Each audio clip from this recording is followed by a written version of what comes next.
मुमकिन है कि हमारी बात सुनी जाएगी, मुमकिन है कि कुछ लोगों को एहसास है कि अगर इस पर हम कुछ नहीं कर पाए तो अगली मायूसी बहुत ख़तरनाक मायूसी होगी। एक पार्टी नहीं, मेरी पार्टी अकेले नहीं, हर पार्टी को, हर रहनुमा को गौर से समझ के और गौर से आगे कदम उठाने होंगे। अलीगढ़ मुस्लिम यूनिवर्सिटी का फ़ैसला अगर हमारी हिमायत में नहीं आया, अलीगढ़ की हिमायत में नहीं आया, तो क्या कुछ हमने अभी पाया है इस इलेक्शन में, उसका क्या बचेगा अगर अलीगढ़ नहीं बचेगी।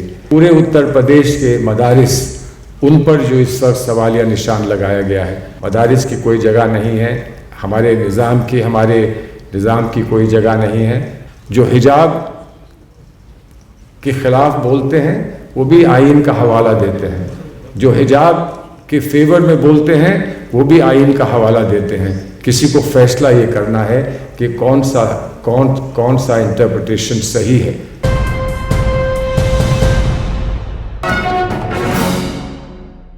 अभी जिक्र इस बात का हुआ कि हम लोग खुश हैं इस बात से कि हमने अलायंस बनाया, सब पार्टियों ने मिल के बनाया और सबकी शिरकत से, सबकी मदद से, सबके कंट्रीब्यूशन से उस अलायंस ने इस मुल्क में कुछ करके दिखाया।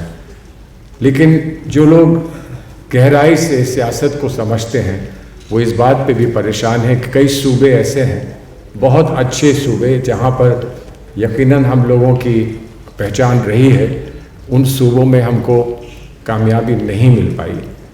हो वो हिमाचल प्रदेश हो, उड़ीसा हो, वो मध्य प्रदेश हो, यहाँ हमको कामयाबी नहीं मिल पाई, तहरीक को कामयाबी नहीं मिल पाई, हमारे अलायंस को नहीं मिल पाई।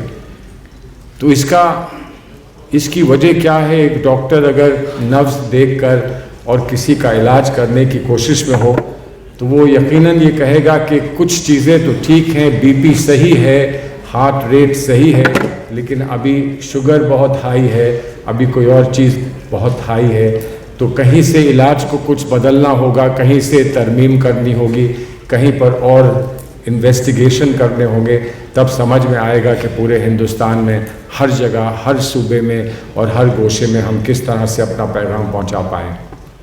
अदीब भाई ने बहुत हिम्मत के साथ, बावजूद उसके कि उनकी सेहत साथ नहीं दे रही थी, बहुत हिम्मत के साथ अदीब भाई ने इस तहरीक को आगे बढ़ाने की कोशिश करी और हम सब इस तहरीक में उनके साथ जुड़े हैं। लेकिन जब वो अपनी बात यहाँ कह रहे थे और बता रहे थे, कह रहे थे कि हमको क्या कामयाबी मिली और कहाँ हम खुश हैं, तो मेरे जहन में एक बात ये आई कि हम खुश तो हैं, लेकिन किस बात पे खुश हैं? खुश इस बात पे हैं कि अब मुमकिन है कि हमारी बात सुनी जाएगी, मुमकिन है कि कुछ लोगों को एहसास है कि अगर इस पर हम कुछ नहीं कर पाए तो अगली मायूसी बहुत ख़तरनाक मायूसी होगी और इसलिए कुछ करना यकीनन जल्द से जल्द हम सब को पड़ेगा। एक पार्टी नहीं, मेरी पार्टी अकेले नहीं, हर पार्टी को, हर रहनुमा को गौर से समझ के और गौर से आगे कदम उठाने होंगे। आज जैसे हम यहाँ अपनी इस गुफ्तगू में हम यहाँ सब लोग मुब्तला हैं, तो हम ये ना भूलें कि इसी वक्त अभी फ़ौरन बहुत कोशिशों के बावजूद अभी अलीगढ़ मुस्लिम यूनिवर्सिटी का फ़ैसला नहीं आया है।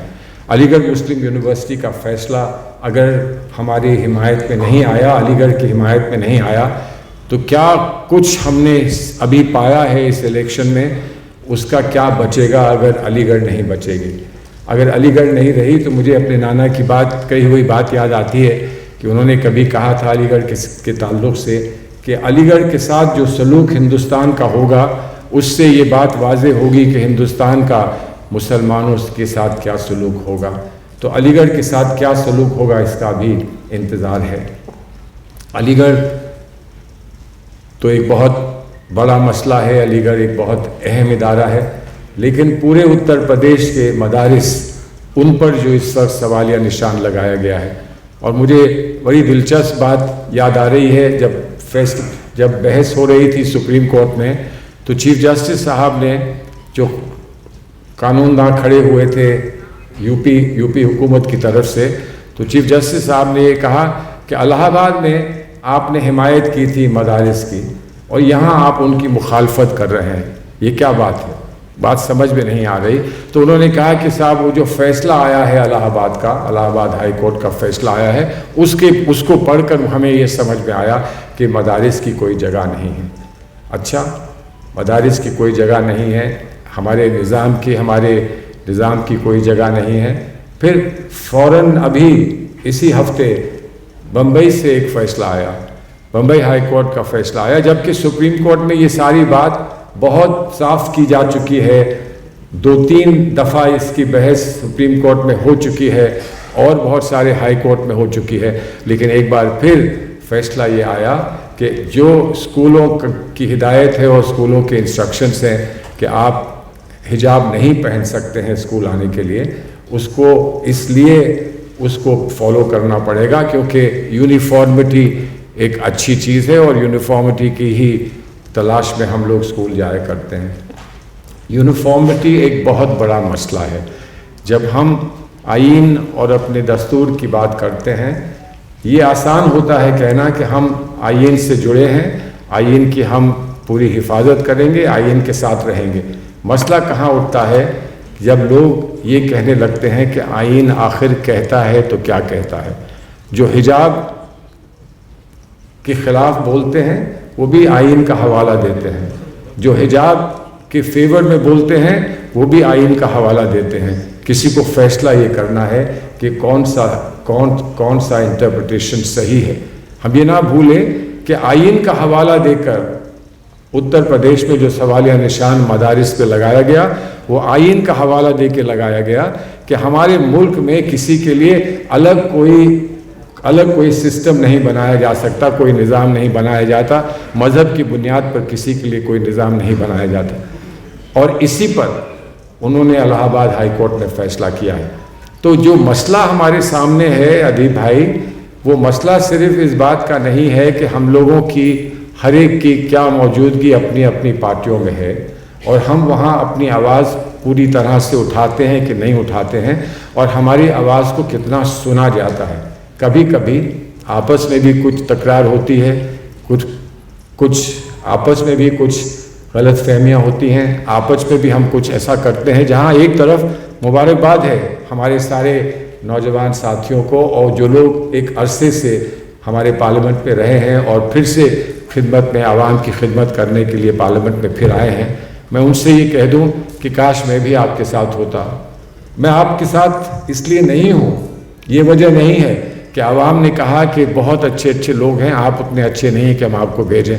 हमने आपस में भी एक दूसरे के इख्तलाफ से ये कहा कि नहीं, आपको नहीं खड़ा कर सकते हैं। और मैंने कहा कि जो बड़ा कॉज है उस कॉज के लिए सलमान खुर्शीद की सीट कोई अहमियत नहीं रखती है, इसको छोड़ दीजिए।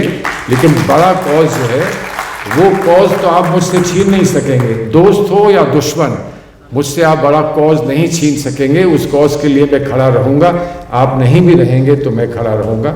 और इसलिए मैं आया हूँ ये कहने आपसे कि बात इसकी नहीं है कि हम में से कोई कुछ बनेगा या किसी की बात सुनी जाएगी कि नहीं सुनी जाएगी। जो बुनियादी बात है उसको सुन लीजिए, हमको नज़रअंदाज कर दीजिए, हमें कोई शिकायत किसी किस्म की नहीं होगी। एक मसला है, सियासी लोगों के लिए एक मसला है, और वो मसला मान के चलिए कि वो हमारे मुखालफिन जो हैं उन्होंने पैदा किया है। और मसला क्या है, और जब भी आइन का मामला आता है तो वो मसला सामने खड़ा होता है, पोलराइजेशन का मसला, अपीज़मेंट के इल्ज़ाम का मसला। अपीज़मेंट का जवाब जवाहरलाल नेहरू ने दिया था, लेकिन अपीज़मेंट आज तक ज़िंदा है। जवाहरलाल नेहरू कब से हमको छोड़कर चले गए, लेकिन वो अपीज़मेंट का मसला आज भी ज़िंदा है। अपीज़मेंट का मसला आज भी ज़िंदा है, पोलराइजेशन का मसला आज भी ज़िंदा है। हम सब को, सियासी जमातों को सबसे बड़ा ख़तरा इस बात का है कि हम जो भी करना चाहते हैं वो हम करेंगे, हम पाबंद हैं उस पर, लेकिन पोलराइजेशन सामने आ जाएगा। इसलिए पोलराइजेशन से बचो। ये आपको मुबारकबाद इस बात की हम सब दे सकते हैं कि पोलराइजेशन जितना लोग चाहते थे कराना वो नहीं करा पाए, पोलराइजेशन नहीं हुआ, और उस वजह से बहुत कुछ बेहतर हमारे सामने हमको देखने को मिला है। लेकिन हम ये भूल जाते हैं कि पोलराइजेशन से लड़ने की जो स्ट्रैटेजीज़ हम अपनाते हैं वो आइडियोलॉजी से मुख्तलिफ हैं। आइडियोलॉजी कुछ होती है, स्ट्रैटेजी कुछ होती है। जहाँ भी 19-20 आप स्ट्रैटेजी में आप जो भी तौर तरीके अपनाते हैं ताकि आपकी बात जो है वो बनी रहे, उसको कोई नीचे ना कर सके, उसमें और आइडियोलॉजी में बड़ा फ़र्क है। एक हमको फैसला ये करना होगा, हर एक को करना होगा, हर पार्टी को करना होगा, हम में से अवाम में हर शख्स को करना होगा कि कहाँ लाइन खिंचेगी कि जिसके बाद आइडियोलॉजी पर हम नहीं कहीं कॉम्प्रोमाइज़ करने को तैयार हैं। हार जाएंगे, ख़त्म हो जाएंगे, लेकिन आइडियोलॉजी पे हम कॉम्प्रोमाइज़ नहीं करेंगे। लेकिन जो हकीकत होती है, जो रोज़मर्रा की हकीकत होती है, उसमें ये बात होती है कि स्ट्रैटेजी क्या है, कहाँ पर कौन क्या बात कहे। मुसलमान की हर बात मुसलमान की कहने की ज़रूरत नहीं है। अगर हमारे हिंदू बिरादरान वतन उसको मजबूती से उठाने के लिए तैयार है।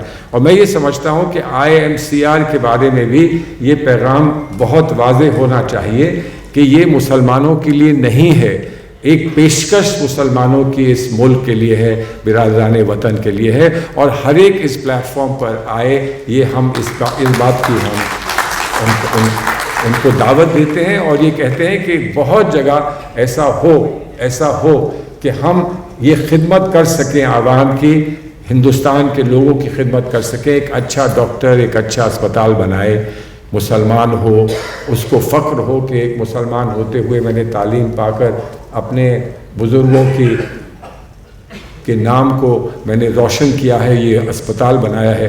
लेकिन वो तो ये नहीं कहता है ना कि मैंने मुसलमानों के लिए अस्पताल बनाया है, वो ये कहता है कि हर एक के लिए ये अस्पताल है मुहैया। हम हिंदू, मुसलमान, सिख, ईसाई सब का यहाँ इलाज करेंगे, लेकिन फ़ख्र से ये कहेंगे कि एक मुसलमान भाई ने एक हिंदू भाई का यहाँ इलाज किया है, उसकी सेहत को यहाँ पर महफूज रखा है। तो हमको इस एहसास को आगे बढ़ाना है अपने लिए भी और बिरादरान वतन के लिए भी, कि हम अगर मुसलमान की बात एक मुसलमान इदारे में, मुस्लिम इदारे में करते हैं तो वो मुस्लिम की बात मुस्लिम इदारे की नहीं है, वो हिंदुस्तान के एक अजीम इदारे से हम वो बात कर रहे हैं जो हिंदू मुसलमान सब के दिल को छू सके। इसलिए कि हमारा मुश्तरक जो हमारा फ्यूचर है, जो हमारी डेस्टिनी है, वो मुश्तरक है। हमारी मिलकर हम वो पा पाएंगे, उस ख्वाब को पा पाएंगे जिस ख्वाब को हमारे बुज़ुर्गों ने हमको सौंपा था और जिस ख्वाब को लेकर कॉन्स्टिट्यूशन को बनाया गया था। किसी ने बहस ये करी है कि किसी बच्ची ने बहस करते हुए गलत ये कह दिया कि सेकुलर जो लफ्ज़ है वो हमारे कॉन्स्टिट्यूशन में हमेशा से था। शायद ये सही नहीं है, सेकुलर वो वर्ड बाद में डाला गया, लेकिन ये कह चुका है सुप्रीम कोर्ट कि लफ्ज़ कभी भी डाला गया हो, उसका जज्बा और उसकी सोल और उसकी अंदरूनी जो उसकी सोच थी वो सेकुलर ही थी।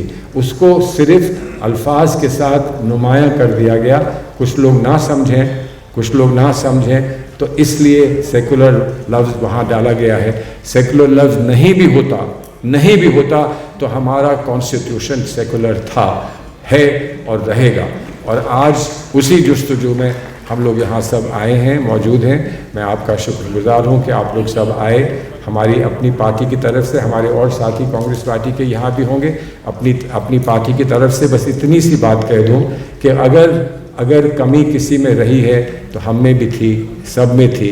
उसका नुकसान हमने भी उठाया और सब ने भी उठाया। अब उस नुकसान से कुछ सीख कर, उस नुकसान से कुछ सबक लेकर अपनी मुल्क को एक बेहतरी की तरफ ले चलें, एक अच्छे ख्वाब की तरफ ले चलें। ये आप सब से मेरी इल्तिजा और दुआ है। बहुत बहुत शुक्रिया आप लोग यहाँ आए और आप सब की बातें सुनकर यकीनन हमको बहुत कुछ सीखने को मिलेगा।